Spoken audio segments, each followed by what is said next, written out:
Easy physics বই থেকে এই পর্বে আমরা সংক্ষিপ্ত প্রশ্ন ব্যাখ্যা করব, যে সংক্ষিপ্ত প্রশ্নগুলো তোমাদের পরীক্ষায় সংক্ষিপ্ত প্রশ্ন আকারে আসতে পারে সৃজনশীলের ক খ আকারে।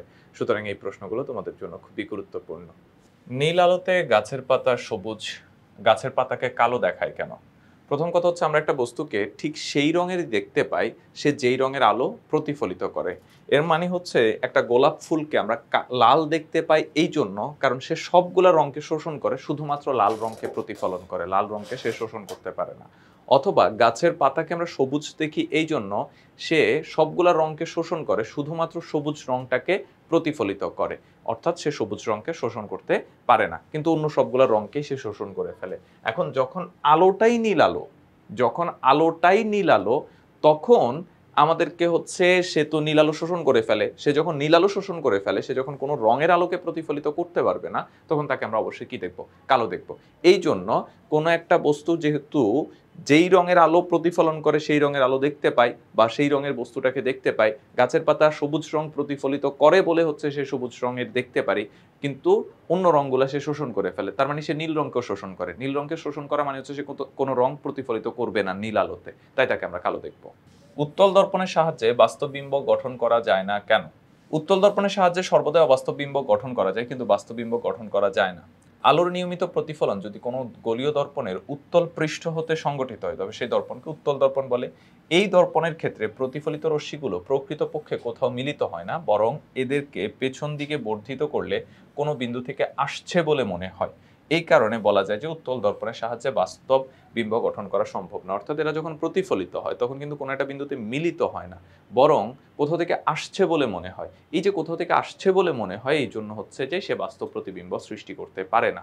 সূর্যের আলোতে গাছের পাতা সবুজ দেখায় কেন? একটু আগের প্রশ্নে যে ব্যাখ্যাটা বলেছিলাম, সেম ব্যাখ্যাটা এখানেই। সূর্যের আলোতে সে সবুজ রঙকে প্রতিফলিত করে, বাকি সবগুলো রঙকে সে শোষণ করে ফেলে। যেহেতু সবুজ রঙকে প্রতিফলিত করে, তাই গাছের পাতাকে সবুজ দেখায়। সমতল দর্পণে পার্শ্ব পরিবর্তন হয় কেন? পার্শ্ব পরিবর্তন মানে হচ্ছে উল্টা দেখায় কেন? সমতল দর্পণে বস্তুর সোজা বিম্ব গঠিত হয়, অর্থাৎ অর্থাৎ কোনো বস্তুর বিম্ব তার বরাবর গঠিত হয়। ডান হাত বরাবর ডান হাতের বিম্ব। সমতল দর্পণে পার্শ্ব পরিবর্তন হয় কেন? সমতল দর্পণে বস্তুর সোজা বিম্ব গঠিত হয়, অর্থাৎ কোনো বস্তুর বিম্ব তার বরাবর গঠিত হয়। ডান হাত বরাবর ডান হাতের বিম্ব, বাম হাত বরাবর বাম হাতের বিম্ব, মাথা বরাবর মাথার বিম্ব গঠিত হয়। যেহেতু বরাবর প্রতিবিম্ব গঠিত হয়, তাই আপেক্ষিক অবস্থানের কারণে ডান বাম উল্টে গেছে বলে মনে হয়, আর আমরা তা পার্শ্ব পরিবর্তন হিসেবে অনুভব করি। মানে বিষয়টা হচ্ছে, আমরা যখন আয়নায় দাঁড়াই, তখন আয়নায় কিন্তু হচ্ছে আমার এই ডান হাত বরাবরই কিন্তু ডান হাতটা দেখায় প্রতিবিম্বে, বাম হাত বরাবরই কিন্তু বাম হাতটা দেখায়। এই জন্য আমাদের কাছে মনে হয় যে হচ্ছে উল্টে গেছে। এইটাই হচ্ছে পার্শ্ব পরিবর্তন। এক্স রে খালি চোখে দেখা যায় না কেন? এক্স রে এর তরঙ্গদৈর্ঘ্য খুবই কম, যা মানুষের দৃশ্যমান সীমার বাইরে, তাই খালি চোখে দেখা যায় না। আমাদের দৃশ্যমান সীমা কত? 400 থেকে হচ্ছে 700 ন্যানোমিটার, অথবা 4 × 10⁻⁷ মিটার থেকে 7 × 10⁻⁷ মিটার। অর্থাৎ আলোর তরঙ্গ দৈর্ঘ্যের মান এই সীমার মধ্যে থাকলে ওই আলো আমরা দেখতে পাই।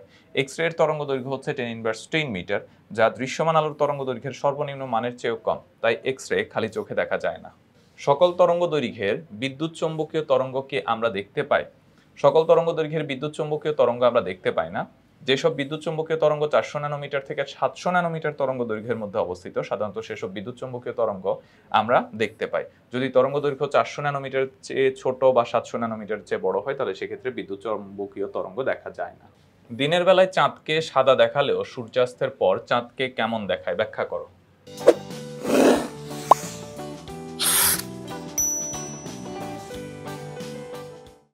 দিনের বেলায় আকাশ কর্তৃক বিক্ষিপ্ত হালকা নীল আলো চাঁদের নিজস্ব রঙের সাথে মিশে যায়। এই দুটি বর্ণের মিশ্রণের ফলে চোখে চাঁদকে সাদা বলে মনে হয়, কিন্তু সূর্যাস্তের পর আকাশের হালকা নীল লোপ পায় বলে চাঁদকে হলদে বলে মনে হয়। মানে বিষয়টা কি, দিনের বেলা আকাশ কর্তৃক বিক্ষিপ্ত হালকা নীল আলো চাঁদের নিজস্ব রঙের সাথে মিলে যায়। এই দুটি বর্ণের মিশ্রণের ফলে চোখ চাঁদকে সাদা বলে মনে হয়, কিন্তু সূর্যাস্তের পর আকাশের হালকা নীল রং লোপ পায়, মানে হচ্ছে যে মিলে যায়, বা হালকা নীল রংটা হচ্ছে শেষ হয়ে যায় বলে চাঁদকে হলদে বলে মনে হয়। বাস্তব এবং অবাস্তব বিম্বের মধ্যে পার্থক্য লেখো। কোনো বিন্দু থেকে নিঃসৃত আলোকরশ্মিগুচ্ছ প্রতিফলন বা প্রতিসরণের পর দ্বিতীয় কোনো বিন্দুতে যদি মিলিত হয়, মানে প্রকৃতপক্ষে মিলিত হয়, তখন তাকে আমরা বাস্তব বলি। আর অবাস্তব বিম্বের ক্ষেত্রে দ্বিতীয় কোনো বিন্দু থেকে আসছে, মানে অপসৃত হচ্ছে বলে মনে হয়, প্রকৃতপক্ষে মিলিত হয় না। তারপরে চোখে দেখা যায় এবং পর্দায়ও ফেলা যায় বাস্তব প্রতিবিম্ব, কিন্তু অবাস্তব প্রতিবিম্ব চোখে দেখা যায় কিন্তু পর্দায় ফেলা যায় না। অবতল আয়না ও উত্তল লেন্স উৎপন্ন হয়, সব রকম আয়না ও লেন্সে উৎপন্ন হয় অবাস্তব প্রতিবিম্ব। সিনেমার পর্দা অমসৃণ ও সাদা হয় কেন? সিনেমার পর্দা অমসৃণ ও সাদা হয় কারণ আমরা জানি যে কোনো মসৃণ তলে আলোর প্রতিফলন ঘটে। আলোর প্রতিফলনের ফলে মসৃণ তলের সামনে প্রতিবিম্ব গঠিত হয়। সিনেমার পর্দাটি যদি মসৃণ হয় তাহলে প্রতিফলনের ফলে পর্দার সামনে প্রতিবিম্ব গঠিত হবে। পর্দার সামনে যাতে প্রতিবিম্ব গঠিত না হতে পারে সেই জন্য সিনেমার পর্দাটি অমসৃণ হয়। আবার সিনেমার পর্দা সাধারণত সাদা রঙের হয়। আমরা জানি সিনেমা হলে পর্দার উপর আলো ফেলে দর্শকের সিনেমা দেখানো হয়। পর্দা সাদা বলে পর্দার আলো সিনেমার নির্দিষ্ট রঙের আলোর উপর পড়লে ওই নির্দিষ্ট রঙের আলো ব্যতীত অন্য রঙের আলো শোষিত হয়, ফলে ওই আলোটি ভালোভাবে ফুটে ওঠে না। অর্থাৎ কালো বা অন্য রঙের পর্দা হলে পরিষ্কার দৃশ্য পাওয়া যাবে না। তাহলে একটা জিনিস হচ্ছে সাদা হয় কেন? সাদা হচ্ছে সিনেমার পর্দায় আমরা যে হচ্ছে মুভি বা যে কিছু দেখি সেখানে তো বিভিন্ন রঙের কম্বিনেশন থাকে। তাহলে আমাকে বিভিন্ন রং শো করতে হলে একমাত্র পর্দা হচ্ছে সাদা পর্দা, যেই সাদা পর্দা সবগুলো রঙকে প্রতিফলন করে। এখন আমি যদি হচ্ছে লাল দিই তাহলে দেখা যাবে সে শুধুমাত্র লালকে প্রতিফলন করতেছে, অন্যগুলো হচ্ছে শোষণ করে ফেলতেছে। তো এইরকম একটা পরিস্থিতি হলে আমরা সমস্ত হচ্ছে ক্লিয়ার ভিজুয়াল পাবো না। এই জন্য হচ্ছে এই ক্ষেত্রে সাদা ব্যবহার করা হয়। আর মসৃণ ব্যবহার করা হয় কেন? আলোর প্রতিফলনের ফলে মসৃণ তলের সামনে প্রতিবিম্ব গঠিত হয়। সিনেমার পর্দাটি যদি মসৃণ হয় তাহলে প্রতিফলনের পর পর্দার সামনে প্রতিবিম্ব গঠিত হবে। এই দুইটা কারণেই মূলত হচ্ছে যে আমাদের সিনেমার পর্দা অমসৃণ ও সাদা হয়। লাল আলোতে গাছের সবুজ পাতা কেমন দেখাবে? বুঝিয়ে লেখো। আলোর প্রতিফলন ও শোষণের কারণে আমরা রঙিন বস্তু রঙিন দেখি। কোনো বস্তু তার উপর আপতিত আলোক রশ্মিগুলোর মধ্যে নিজস্ব রং ছাড়া বাকি সব রঙের আলো শোষণ করে নেয় এবং নিজের রং প্রতিফলিত করে। এখন সবুজ পাতার সবুজ রং ছাড়া সব রং শোষণ করে নিবে, লাল আলোতে সবুজ রং নেই, তাই কোনো রঙই প্রতিফলিত হয় না বলে একে কালো দেখায়। তাহলে বুঝতে পারতো, সেটা কিন্তু একটু আগে আমরা আলোচনা করেছিলাম। লাল আলোতে গাছের সবুজ পাতা কেমন দেখাবে? কালো দেখাবে, যেমনটা হচ্ছে আমরা নীল আলোর ক্ষেত্রে ব্যাখ্যা করেছিলাম। অবাস্তব প্রতিবিম্ব দ্বারা কি বোঝায়? ব্যাপারটা হচ্ছে কি, একগুচ্ছ আলোক রশ্মি কোনো পর্দায় পড়লো, পড়ার পর হচ্ছে দ্বিতীয় কোনো বিন্দু থেকে অপসৃত হচ্ছে বলে মনে হচ্ছে, অ্যাকচুয়ালি হচ্ছে না কিন্তু হচ্ছে বলে মনে হয়, সেই দ্বিতীয় বিন্দুটাকে প্রথম বিন্দুর অবাস্তব প্রতিবিম্ব বলা হয়। এখন অবাস্তব প্রতিবিম্বের ক্ষেত্রে কি হয় যে এখানে দ্বিতীয় কোনো বিন্দু থেকে প্রতিফলিত হয়ে আসছে এমন মনে হবে কিন্তু অ্যাকচুয়ালি প্রতিফলিত হচ্ছে না। আলোর নিয়মিত প্রতিফলন ও অনিয়মিত প্রতিফলন এক নয়, ব্যাখ্যা করো। মসৃণ প্রতিফলক পৃষ্ঠে আলোর নিয়মিত প্রতিফলন ঘটে, কিন্তু অমসৃণ প্রতিফলক পৃষ্ঠে আলোর অনিয়মিত প্রতিফলন ঘটে। নিয়মিত প্রতিফলনে প্রতিবিম্ব সৃষ্টি হলেও অনিয়মিত প্রতিফলনে প্রতিবিম্ব সৃষ্টি হয় না। নিয়মিত প্রতিফলনে বস্তু উজ্জ্বল দেখালেও নিয়মিত প্রতিফলনে বস্তু উজ্জ্বল দেখায় না। তাহলে কি হবে? যে আমার প্রতিবিম্ব সৃষ্টি হবে না, উজ্জ্বল দেখাবে না, আর হচ্ছে তোমার এই ক্ষেত্রে কি ঘটবে? যে নিয়মিত প্রতিফলন ঘটবে। অর্থাৎ মসৃণ তলে হচ্ছে নিয়মিত প্রতিফলন ঘটবে, অমসৃণ তলে হচ্ছে অনিয়মিত প্রতিফলন ঘটবে। সমতল দর্পণে এম এর বিম্বের পার্শ্ব পরিবর্তন বোঝা যায় না কেন? পার্শ্ব পরিবর্তন বোঝা যায় না এই জন্য কারণ পার্শ্ব পরিবর্তন হলেও তাকে একই রকমই দেখাবে। মানে এম ধরো হচ্ছে এটা হচ্ছে এম আর এইটা হচ্ছে পি।